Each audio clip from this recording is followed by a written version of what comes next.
আসলে স্যার খুব সুন্দর করে গল্প তুলে ধরতে পারে, এটা স্যারের একটা কোয়ালিটি। এবং প্রতিটা অন্টারপ্রেনার যারা আছে তাদের জন্য একটা রুটিন থাকে, রাইট? সেই রুটিনটার মধ্যে ভাগ্যলক্ষ্মী হচ্ছে রেগুলার ডোজ অফ ইন্সপিরেশন।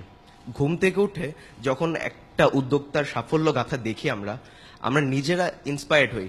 তো আমি বলতে চাই যে ভাগ্যলক্ষ্মীর যে টিমটা আসলে একটা পরিবারের মতো কাজ করে, এর জন্যই আসলে এরকম অসাধারণ গল্প বাংলাদেশের বিভিন্ন জায়গা থেকে তুলে ধরা সম্ভব।